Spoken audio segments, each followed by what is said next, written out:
Silver Plunge Bigfoot encounter by couple riding ATVs. BFR report number 29357. In June of 2009, above Crouch, Idaho, it was mid-afternoon around 4 p.m., and my husband and I were riding our ATV and dirt bike. Dave was about 200 yards ahead of me, and we didn't have sight of each other. We were on the main forest road that leads up the mountain, past the turnoff to Silver Plunge. The road gets a bit windy up there, and so we didn't see each other. I was coming up to a curve in the road where to my left is an embankment down to the river about 40 feet, and a cliff to my right. The only flat part was the road.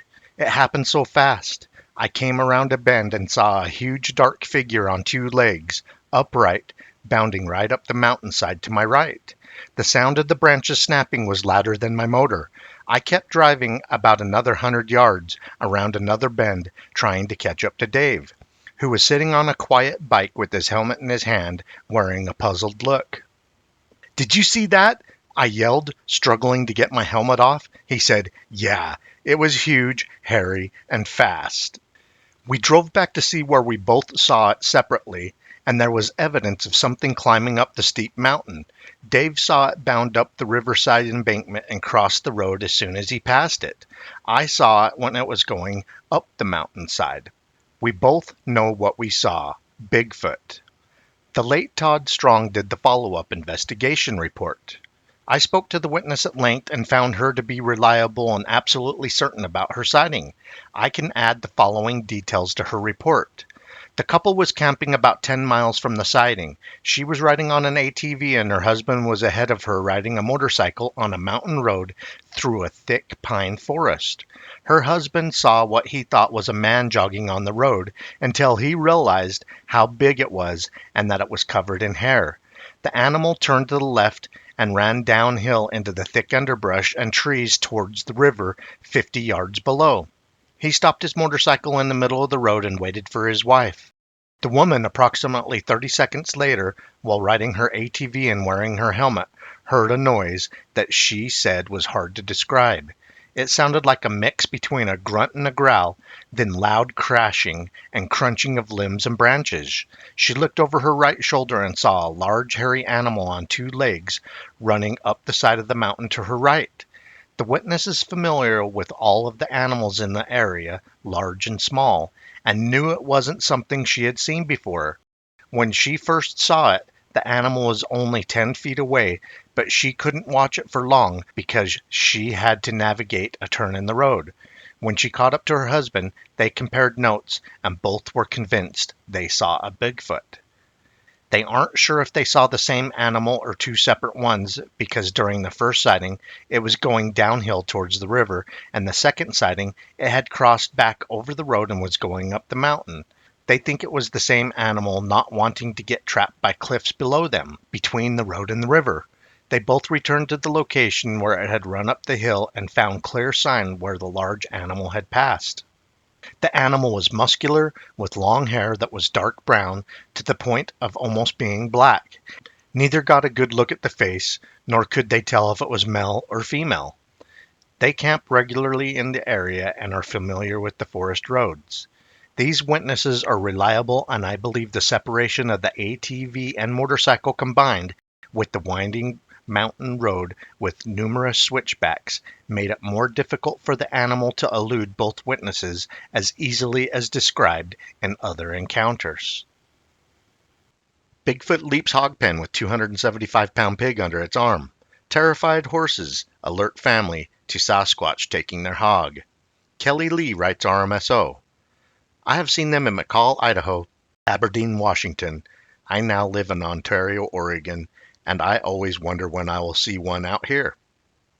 McCall, Idaho in 1975 at twilight, on 5 acres, our horses and dogs were going nuts. I was 15 years old at the time. As soon as I opened the outside doors, the dogs ran in and went under the stairs and wouldn't come out. They were scared of what was outside.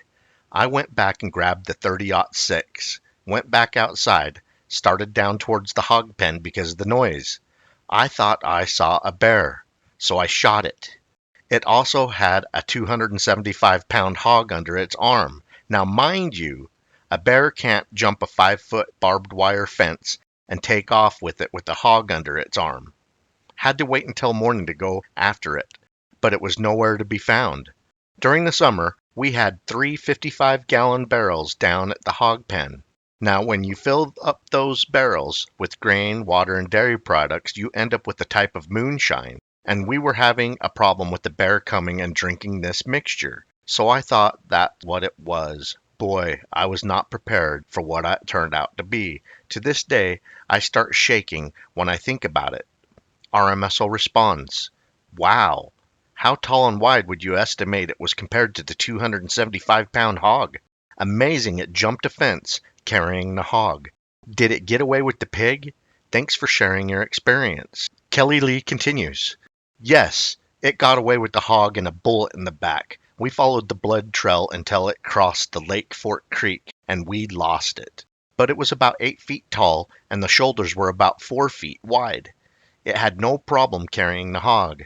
RMSO states, "Thank you for the details. In 1961, my dad, uncle's grandfather, and his gold claim partner with his sons observed a Bigfoot out in the open, broad daylight, for well over a minute from about 100 feet away while they were working a gold claim during the month of August around 50 miles south of McCall, Idaho.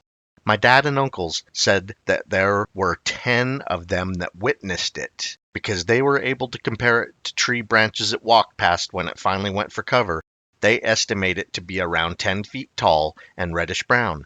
My dad said that they were all working the sluice boxes in the creek when they noticed it.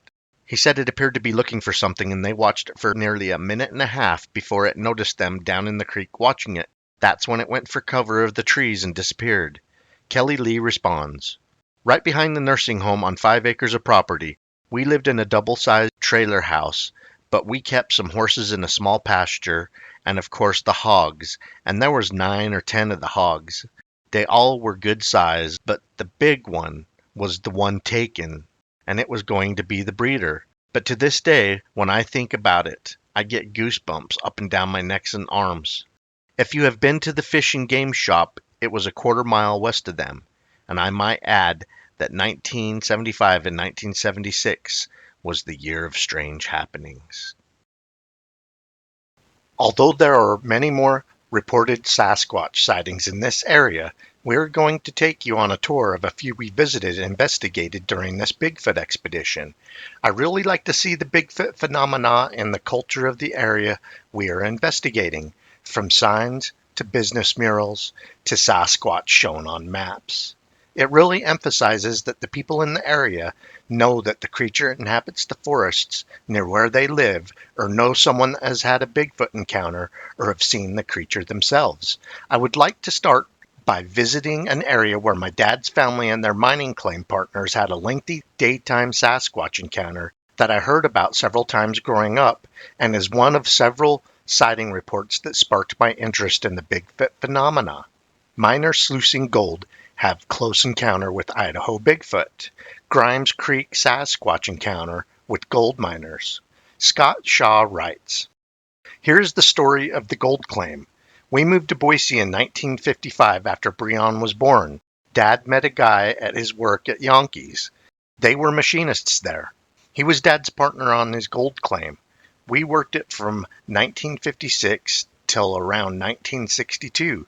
They made over $20,000 off it in 6 years. Gold was $35 an ounce back then, and so we had collected close to 600 ounces. We would blast these big gravel areas about twice a year, then take and put it in sluice boxes. After washing it for a long time, we would take it out of the washing process and pan the gold for the final. This claim was between Boise and Idaho City. It was about 4 miles off the pavement on a dirt road back to our claim, where 2 creeks came together. We dammed off the main creek to make it deep enough for our sluicing boxes to fit in it. I hope you can make out my map. It explains a lot. We only got placer gold, little tiny flakes. It came in a lot of colors: red, yellow, orange, silver, black, and gold. After panning, we would test these small flakes with different strengths of acid. If it smoked, it wasn't gold. If no reaction, then it was more than likely gold. We would pick it out and take it to the assay office, and they would pay us cash. The The guy we were in business with was Walt Carrington. Dad would split it dollar for dollar with him. We got to be good friends with them. We gave up on the prospecting because we moved to Freeport and Clearfield in 1963. We also got to see a Sasquatch the summer of 1961 in August, and broad daylight, within 100 feet and nothing blocking our view. 6 people in Walt's family and 4 from the Shaw family. Breon, Mike, Dad, Dewis Shaw, and me, Scott Shaw. I was swimming in the trout tub when I felt like something was staring at me. Then I called everyone to look at it. It was looking down and walking back and forth, then noticed us and turned to leave, and was still looking down as it went back into the trees. It was about 10 feet tall and had reddish-brown hair.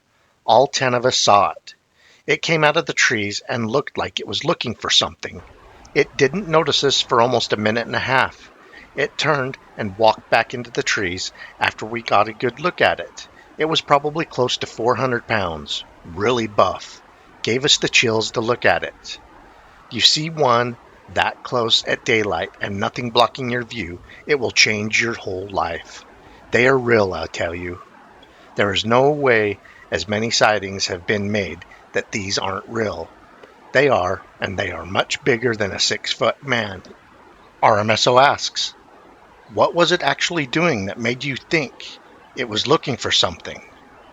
Scott continues, it was looking down and walking back and forth, then noticed us and turned to leave, and as still looking down as it went back into the trees.